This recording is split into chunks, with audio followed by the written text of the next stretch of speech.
તો ગુજરાત ફર્સ્ટનું બઝર વાગી ચૂક્યું છે અને બિગ બ્રેકિંગ મળી રહ્યા છે। ભારત સાથે તણાવ વચ્ચે પાકિસ્તાન અલ્લાહના ભરોસે। જી હા, પાકિસ્તાની રક્ષા મંત્રીએ કહ્યું કે અલ્લાહ કરે યુદ્ધ ન થાય।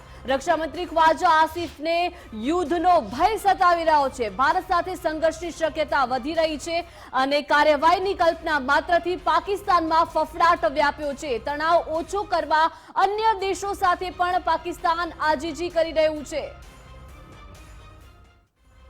તો સહયોગી ઉમંગ આપણી સાથે લાઈવ જોડાઈ ગયા છે। ઉમંગ, ભારત સાથે તણાવ વચ્ચે હવે પાકિસ્તાન અલ્લાહના ભરોસે। તમે જુઓ, પાકિસ્તાની રક્ષા મંત્રીએ કહી દીધું છે કે અલ્લાહ કરે યુદ્ધ ન થાય। તમે ફફડાટ જોવો, ગભરાયેલા પાકિસ્તાનના એમના રક્ષા મંત્રીને પરસેવા છૂટી રહ્યા છે કે ભારત શું કાર્યવાહી કરશે। જે રીતે જે સિંધુ જળ સંધિ તોડી ત્યારબાદ એરસ્પેસ બંધ કરવો અને સાથે સાથે જે નિર્ણયો લીધા તેને લઈને પાકિસ્તાનના રક્ષા મંત્રી છે ગભરાઈ ગયા છે, એમને પરસેવો વળવા માંડ્યો છે। અને આજે જ ત્યાંના એક સ્થાનિક મીડિયામાં ઇન્ટરવ્યુ આપતા એમણે કહ્યું કે એક ત્યાંના રિપોર્ટરે પ્રશ્ન પૂછ્યો કે શું લાગે છે પરિસ્થિતિ કઈ દિશામાં જઈ રહી છે, એટલે ગભરાતા બિચારા બોલી રહ્યા છે કે પરિસ્થિતિ જેમ જેમ સમય જતો જાય છે એમ પરિસ્થિતિ વણસી રહી છે અને અલ્લાહ કરે કે યુદ્ધ ન થાય। શબ્દો છે પાકિસ્તાનને ડર બતાવી રહ્યો છે। પાકિસ્તાનનું જે એની અંદર એમના પરિવારજનો, એમના અધિકારીઓ, એમના રક્ષા મંત્રી, એમના ડિફેન્સ અધિકારીઓ તમામને જે ડર સતાવી રહ્યો છે, ભય, એક ખોફમાં જે અત્યારે પાકિસ્તાન છે એ આ રક્ષા મંત્રીનું આખું જે નિવેદન છે કઈ બતાવે છે। અને સાથે સાથે એમ પણ કહે છે કે અમે ઘણા બધા દેશોનો સંપર્ક કર્યો છે કે આ છે વાતચીત થાય, એનો સારો સુખદ અંત આવે અને સાથે એ શબ્દ ફરીથી કહીએ કે આપણે અલ્લાહ કરે યુદ્ધ ન થાય।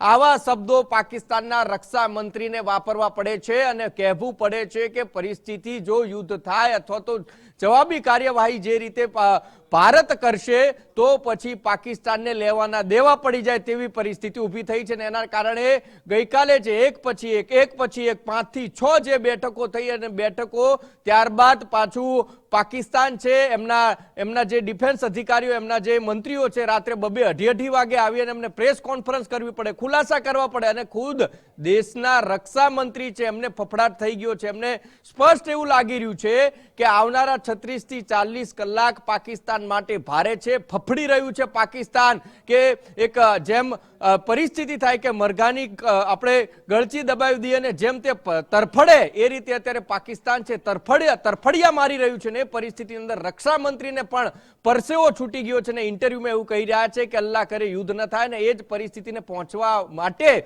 વિદેશમાં અન્ય દેશોમાં કે જેમના મિત્રતાના દાવા કરી રહ્યા છે કે આ દેશ અમારો મિત્ર છે પરંતુ એ લોકો પણ મધ્યસ્થી કરવા તૈયાર નથી। એનું કારણ છે કે પાકિસ્તાન છે આકસ્મિકતાન બનેલું છે અને વર્ષોથી તેમણે આતંકીઓને પાળેલા છે ને એના કારણે જ વિશ્વ પણ અત્યારે તેમની પડખે ઊભું રહેવા માટે તૈયાર નથી। જી બિલકુલ, આભાર ઉમંગ વિગત સાથે જોડાયા તે બદલ। તો પાકિસ્તાની રક્ષા મંત્રી ख्वाजा आसिफे શું કહ્યું આવો સાંભળીએ।